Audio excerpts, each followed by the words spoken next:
ამავე პაკეტში გრანტების შესახებ განხორციელება მესამე მოსმენით გთხოვთ ჩართოთ კენჭისყრა.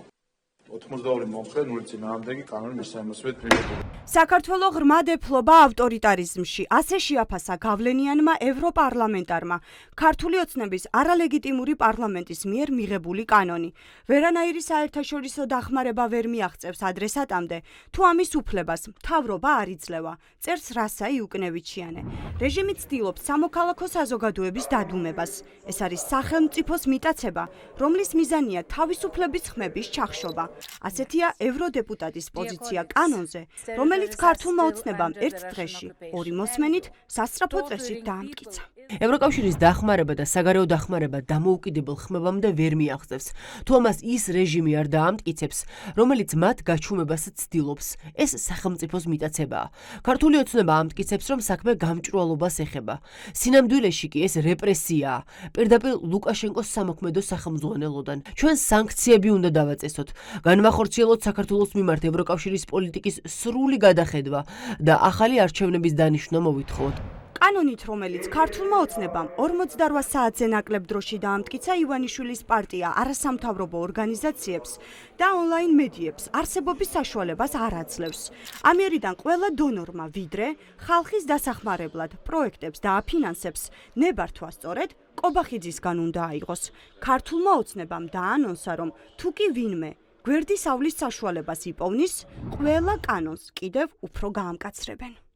სადაც კი საჭირო გახდება, ყველა შემთხვევაში, სადაც კი იქნება ეს შესაძლებელი და საჭიროება და აუცილებლობა იმისა, რომ საკანონმდებლო დონეზე ჩარევების გზით ჩვენი ქართული ხალხის ინტერესიდან და დავალებიდან გამომდინარე, რომ გავაძლიეროთ ჩვენი ქვეყნის სუვერენიტეტი, ყველა ასეთი სრულება განხორციელდება. უცხოური ორგანიზაციები ხალხის დასახმარებლად ფულს ადგილობრივ ორგანიზაციებს აძლევენ. მაგალითად, რეჟიმის დაჩაგრულმა ხალხმა რომ მიიღოს უფასო იურიდიული კონსულტაცია და მათ ჰყავდეთ ადვოკატი. უკანონოდ გათავისუფლებულებმა რომ იდაონ სასამართლოში, მედიამ კი, რომელსაც რეჟიმი ვერ აკონტროლებს, მოამზადონ გავლენებისგან თავისუფალი ახალი ამბები. ოცნების ახალი კანონი კი ახლა თავისუფლების ყველა ფანჯარას ხურავს. ვინმე წარმოიდგენს, რომ კობახიძის მთავრობა რეჟიმი ნებას დართავს რომელიმე დონორს, რომ კი მთის ამბებმა, სტუდია მონიტორმა და სხვა ორგანიზაციებმა, ნოდარ მელაძის, შაბათმა და ამ შემდეგ მიიღონ ფული იმისთვის, რომ გააკეთონ ჟურნალისტური გამოძიებები, რათა ვამხილოთ ისინი კორუფციაში, არ ვიცი დანაშაულებში, ბუნებრივი რესურსების მიტაცებაში, ეს ხომ წარმოუდგენელია. გრანტის შესახებ ხელშეკრულება დონორსა და გრანტის მიმღებს შორის იდება, რაც კერძო სამართლებრივი ურთიერთობაა. ამ ურთიერთობაში ახლა უკვე მესამე მხარე მთავრობა შემოდის. თუ ასე გაგრძელდა, შესაძლოა ყველა სხვა კერძო სამართლებრივ საქმეშიც მესამე მხარედ სახელმწიფო მოგვევლინოს.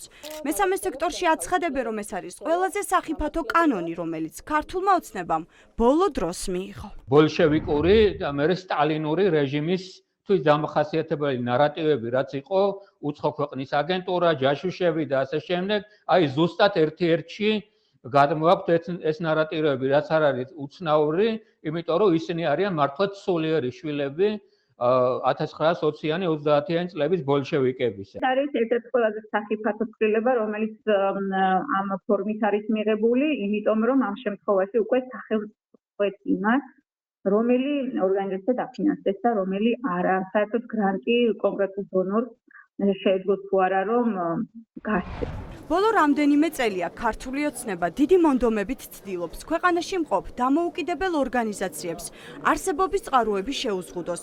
ამ მიზნით პარლამენტმა არაერთი რეპრესიული კანონი დაამტკიცა, თუმცა გავლენიანი ორგანიზაციები ქართული ოცნების წესებით მუშაობას არ აპირებენ.